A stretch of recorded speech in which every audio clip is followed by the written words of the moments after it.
دو قسم کے حقوق ہوتے ہیں عمومی طور پر آپ سنتے بھی رہتے ہیں، ایک ہے حقوق اللہ یعنی اللہ تعالیٰ کے حقوق، دوسرے ہیں حقوق العباد۔ تو حقوق اللہ میں جو سب سے پہلا حق ہے وہ شرک نہ کرنا۔ شرک سب سے بدترین غلیظ ترین ایک جرم ہے۔ جو بھی شخص بحیثیت انسان ہونے کے کسی بھی شرک کے اندر اگر وہ مبتلا ہو گیا، دنیا اور آخرت میں ذلت، رسوائی اور تباہی اس کا مقدر بنے گی۔ تو سب سے پہلا حق یہ ہے اللہ تبارک و تعالیٰ کے کہ اس کے ساتھ کسی کو شریک نہ ٹھہرایا جائے۔ شرک وہ بیماری ہے اور اتنی سخت بیماری ہے کہ جس کے متعلق قرآن حکیم کے اندر اللہ تعالیٰ نے ارشاد فرمایا ان اللہ لا یغفر ان یشرک بہ ویغفر ما دون ذلک لمن یشاء۔ اللہ تعالیٰ شرک کرنے والے کو کبھی معاف نہیں فرمائے، اور شرک کے علاوہ جو بھی کام ہیں اللہ تعالیٰ اسے معاف کر سکتے ہیں، لیکن شرک ناقابل معافی جرم ہے، شرک کبھی معاف نہیں ہوتا۔ اور اس لیے حضرت لقمان علیہ السلام نے اپنے بیٹے کو نصیحتیں اور وصیتیں فرمائی، اس میں سب سے پہلی چیز یا بنی لا تشرک باللہ، یا بنی لا تشرک باللہ، اے نبی اے میرے بیٹے اللہ کے ساتھ کسی کو شریک مت ٹھہراؤ، اللہ کے ساتھ کسی کو شریک مت ٹھہراؤ۔ یہ سب سے پہلا حکم، نصیحت اور وصیت تھی حضرت لقمان علیہ السلام کی۔ کیوں؟ آگے اللہ تعالیٰ نے قرآن حکیم کے اندر وہ الفاظ ذکر فرمائے ان الشرک لظلم عظیم، کہ شرک بہت بڑا ظلم ہے، اور ظلم کی مثال عرب زبان کے اندر صاحب لغات نے یہ فرمائی کہ ظلم اس چیز کو کہتے ہیں کہ جو چیز جس چیز کے لیے بنائی گئی اسے وہاں استعمال نہ کرنا، یہ ظلم ہے۔ جسے عربی میں کہتے ہیں وضع الشیء فی غیر محلہ ظلم، کسی چیز کو اس کی جگہ پہ نہ رکھنا یہ ظلم ہے۔ تو اللہ تعالیٰ نے انسان کو اپنی توحید اور اپنی عبادت کے لیے پیدا کیا۔ انسان کا سر اگر جھکے تو اللہ کے حضور جھکے، اگر کسی اور کے در پہ جھکے گا تو یہ ظلم ہوگا، یہ انصاف نہیں ہے، یہ ظلم ہے۔ اللہ کو ایک ماننا یہ انصاف ہے، اللہ کے ساتھ کسی کو شریک ٹھہرانا یہ ظلم ہے، اور ان الشرک لظلم عظیم۔ دوسرا حق اللہ تعالی کی عبادت کی جائے۔ اللہ تعالیٰ کی عبادت وما امروا الا ليعبدوا الله مخلصين له الدين، خالص ہو کر اللہ کی عبادت کیجیے۔ اور عبادت کے اندر ایک جذبہ خفیہ ہے، پناہ ہے، اور وہ جذبہ کیا ہے؟ خوف اور محبت۔ خوف اور محبت کا جذبہ ہے عبادت کے اندر۔ آپ حضرات یہاں پہ گھر سے نکل کر یہاں آ رہے ہیں، آ چکے ہیں، آپ کو کون لے کر آیا؟ ایک جذبہ آپ کے اندر پیدا ہوا کہ آج جمعے کا دن ہے، میں نے جمعے کی نماز پڑھنے کے لیے مسجد جانا ہے۔ یہ جذبہ آپ کے اندر بیدار ہوا آپ کے ایمان کی وجہ سے، اور وہ جذبہ آپ کو گھر سے اٹھا کر اپنے کام کاج سے نکال کر تمام تر مصروفیات، کوئی بیمار ہے تو اپنی بیماری کو چھوڑ کر، کوئی مصروف ہے اپنی مصروفیات کو چھوڑ کر اللہ کے گھر میں آ رہا ہے۔ کیا چیز ہے جو آپ کو ادھر لا رہی ہے؟ یہ وہ جذبہ خوف اور جذبہ محبت ہے۔ ایک اللہ کا ڈر ہے کہ اللہ تعالیٰ نے ہمیں پیدا کیا، اللہ تعالیٰ ہمارا خالق ہے، ہمارے رازق ہے۔ آج اگر اللہ نے مجھے بلایا میں نہیں جاؤں گا تو اللہ کو میں کیا جواب دوں گا؟ ایک یہ جذبہ ہے، اور ایک محبت ہے کہ میں مسلمان ہوں، اللہ تعالیٰ نے مجھے اسلام کی دولت سے مالا مال کیا، آج میرے لیے خوشی کا دن ہے، آج جمعے کا دن ہے، میرے لیے خوشی کا مقام ہے، اللہ تعالیٰ نے اس کی بڑی فضیلت رکھی ہے اور مجھے اس جانے میں بہت فائدہ ہوگا۔ ایک یہ لالچ ہے۔ انسان دو ہی بنیادوں پہ عبادت کرتے ہیں، یا خوف کی وجہ سے یا محبت اور لالچ کی وجہ سے. اور تیسری چیز اللہ کی اطاعت ہے.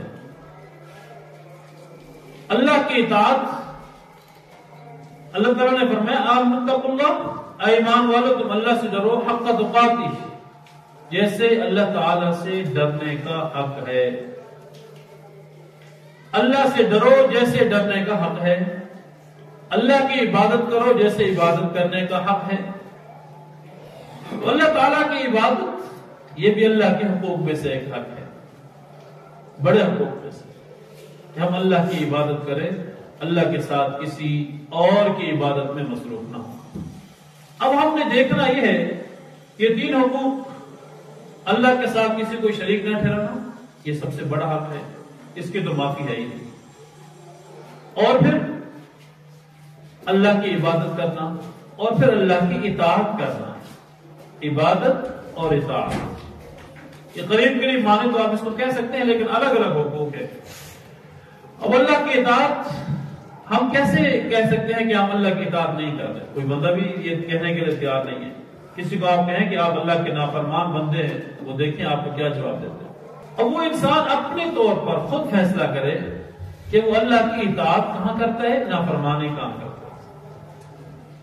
اطاعت کا یہ معنی کہ اللہ نے آپ کو کہا یہ کام کرو، باقی سارے کام چھوڑ کر یہ اللہ کی اطاعت ہے. آپ نافرمانی، اس کی بہت ساری مثالیں آپ دے سکتے ہیں. اللہ تعالیٰ نے آپ کو نماز کے لیے بلایا، مگر آپ کی کاروباری مصروفیات نے آپ کو نماز سے دور کر دیا. یہ اللہ کی نافرمانی. اللہ تعالیٰ نے کہا فجر کی نماز کے لیے مؤذن نے اذان دی، الصلاۃ خیر من النوم، بلند آواز سے ہمارے کانوں تک یہ آواز پہنچی کہ اللہ کا یہ پیغام دینے والا ایک پیغام سنا رہا ہے کہ نماز نیند سے بہتر ہے. اونچی آواز سے کہہ رہا ہے. میرے کانوں نے سنا، میرے دل نے گواہی دی کہ یہ جو لفظ ہے الصلاۃ خیر من النوم مجھے پہنچ چکا ہے، لیکن اس کے باوجود میں نے بستر نہیں چھوڑا. میں نے دل میں یہ تصور کیا اللہ تعالیٰ اپنا حق معاف کر دے گا. یہ اللہ تعالیٰ کی اطاعت نہیں ہے، یہ نافرمانی. میں نے اپنی خواہش کو مقدم رکھا. میری خواہش یہ ہے کہ میں ابھی نہ اٹھوں، کیونکہ تھکاوٹ ہے، میری ابھی نیند مکمل نہیں ہوئی، میں کام کر رہا ہوں، میں کام سے فارغ نہیں ہوا ہوں. یہ جو کام ہے یہ بہت ضروری ہے. اگر ابھی میں نے نہ کیا تو نہ جانے پھر ہوگا یا نہیں ہوگا.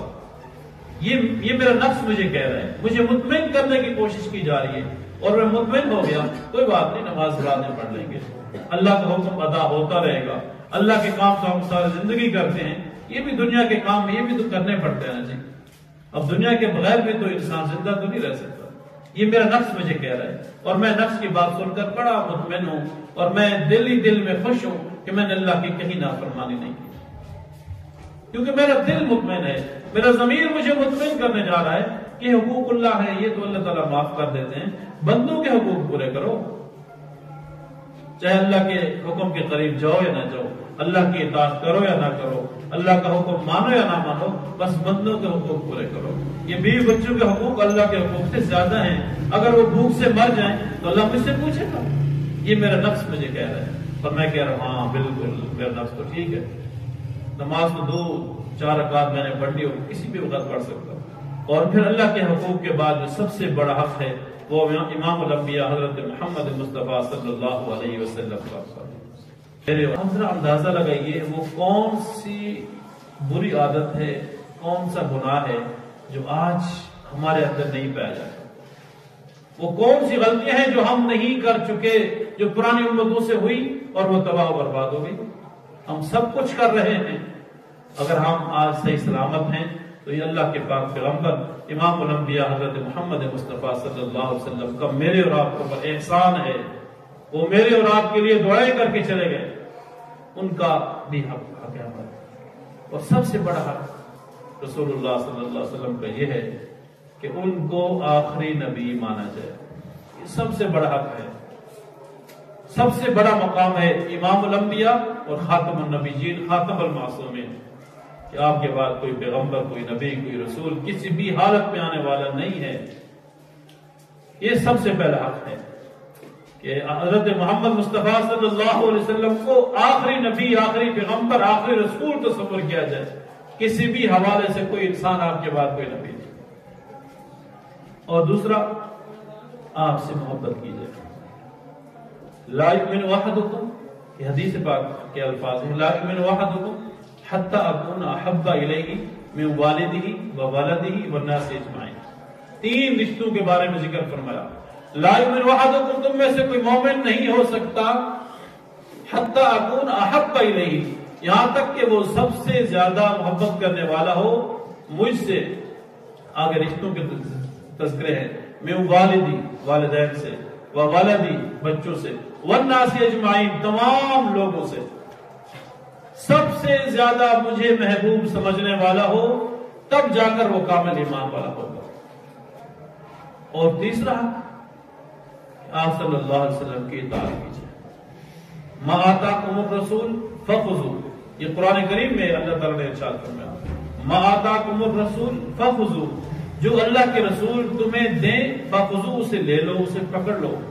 وما نہاکم عنہ فانتہوا، اور جس چیز سے روکے وہ آپ اس سے رک جاؤ۔ یہ اللہ کا حکم ہے کہ میرے رسول کی بات مانو۔ دوسرے مقام پہ اللہ نے ارشاد فرمایا، قل ان کنتم تحبون اللہ فاتبعونی یحببکم اللہ۔ تم اللہ کو بھی اپنا محبوب اس وقت تک نہیں بنا سکتے جب اللہ کے محبوب کو اپنا محبوب نہیں بناؤ۔ اتنا بڑا مقام آپ صلی اللہ علیہ وسلم کا۔ یہ قرآن کے الفاظ میں اللہ تعالی نے ارشاد فرمایا کہ تم اگر مجھ سے محبت کرنا چاہتے ہو، مجھ سے محبت کے دعوے دار ہو، میرے نیک بندوں میں اپنا شمار کرنا چاہتے ہو، یحببکم اللہ، تب تمہیں اللہ تعالیٰ اپنا محبوب بنائے گا جب فاتبعونی، آپ صلی اللہ علیہ وسلم کی اتباع ہوگی۔ تو اطاعت اور اتباع یہ بھی ضروری ہے۔ جب تک ہم آپ صلی اللہ علیہ وسلم کی اطاعت نہیں کریں گے، ہم ان کے امتی کہلانے کے زبان کی حد تک تو کہہ سکتے ہیں، لیکن حقیقی معنوں میں ہم امتی کہلانے کے حقدار ہیں۔ اور چوتھی چیز، آپ صلی اللہ علیہ وسلم کی مدد۔ یہ بڑی عجیب چیز ہے۔ اللہ تعالیٰ نے آپ صلی اللہ علیہ وسلم کا حق رکھا ہے کہ ان کی مدد کریں۔ اب حضور ہمارے کہاں محتاج، ہم نبی کے محتاج، ہم وہ ہمارے کیسے محتاج، لیکن اللہ تعالیٰ نے فرمایا ان کی مدد کرو۔ کیسے مدد؟ حضور کی ہم کیسے مدد کر سکتے ہیں آج کے زمانے میں؟ اس کی کیا صورت ہے؟ وَعَزَّرُوهُ وَنَصَرُوهُ، اللہ تعالیٰ نے قرآن کے اندر ارشاد فرمایا وَنَصَرُوهُ، ان کی مدد کرو۔ آپ صلی اللہ علیہ وسلم کی مدد 2022 کے اندر کیسے ہو سکتی ہے؟ اس کے علماء کرام نے بے شمار مثالیں ترتیب دی کہ اب یہ تو ہمارا عقیدہ ہے، آپ کے بعد کوئی نبی نہیں، کوئی رسول نہیں، کوئی پیغمبر نہیں۔ اب ان کی مدد کیسے؟ جو وہ کام لے کر آئے تھے، جو وہ مشن لے کر آئے تھے، اسے پے تکمیل تک پہنچانا، یہ ان کی مدد ہے۔ دنیا کے اندر بھی مدد یہی ہوتی ہے کہ کسی کا کام میں اس کا ہاتھ بٹانا۔ عمومی طور پر کوئی آدمی کام کر رہا ہو، چلیں جی میں بھی آپ کے ساتھ کام کر رہا ہوں، میں بھی آپ کی مدد کرتا ہوں، اس کو مدد کرنا کہتے ہیں، اس کو تعاون۔ اللہ کے رسول کی مدد کیا ہے کہ اس کے مشن کو سنبھالنا، اس کے کام کو سنبھالنا، ان کے نظریے کو سنبھالنا، اس کے پیغام کو آگے پہنچانا، اپنے تک نہیں رکھنا۔ بلغوا عنی ولو آیا، میری ایک ایک بات پہنچاؤ، چاہے چھوٹی سی کیوں نہ ہو، کوئی بات اپنے پاس نہ رکھو، آگے پھیلاؤ۔ یہ حضور کی مدد ہے۔ انہوں نے نماز کیسے پڑھی؟ ہم پڑھ کے بتائیں، لوگوں کو سمجھائیں، لوگوں کو سکھائیں، یہ حضور کی مدد ہے۔ آپ پیغام کیا لے کریں؟ آپ کی نبوت کا پیغام کیا تھا؟ خود بھی عمل کریں، لوگوں کو بھی بتائیں، یہ حضور کی مدد ہے۔ وہ دین کے لیے کہاں کہاں گئے، ہم خود بھی سفر کریں، لوگوں کو بھی سفر کرنے کی ترغیب دیں، یہ حضور کی مدد ہے۔ اللہ تعالیٰ نے رسول اللہ صلی اللہ علیہ وسلم پر قرآن کریم نازل فرمایا، قرآن کریم کو پڑھیں، اس پہ عمل کریں، لوگوں کو بھی عمل کرنے کی ترغیب دیں، یہ حضور کی مدد ہے۔ جو جو کام آپ صلی اللہ علیہ وسلم نے کیا وہ ہم خود بھی کریں، لوگوں کو بھی کرنے کی ترغیب دیں، حضور کی مدد ہے، اور یہ سب سے بڑا حق ہے رسول اللہ صلی اللہ علیہ وسلم کا۔ تو آج ہم نے آپ صلی اللہ علیہ وسلم کی 4 حقوق کا تذکرہ فرمایا کہ آپ صلی اللہ علیہ وسلم سے کو آخری نبی ماننا، یہ ہمارا حضور کا پہلا حق ہے، اور پھر رسول اللہ صلی اللہ علیہ وسلم سے محبت کرنا، رسول اللہ صلی اللہ علیہ وسلم کی اطاعت کرنا، اتباع کرنا، اور آپ صلی اللہ علیہ وسلم کے مشن کو آگے پھیلانا۔ اور اللہ تعالیٰ کے حقوق میں سے پہلا حق توحید ہے، شرک نہ کرنا، اور دوسرا حق اللہ تعالیٰ کی عبادت کرنا، اور تیسرا حق اللہ تعالیٰ کی اطاعت کرنا۔ اللہ تعالیٰ سے دعا ہے کہ اللہ تعالیٰ اپنے اور اپنے پاک حبیب صلی اللہ علیہ وسلم کے حقوق صحیح معنوں میں ہمیں ادا کرنے کی توفیق عطا فرمائے۔ وآخر دعوانا الحمدللہ رب العالمین۔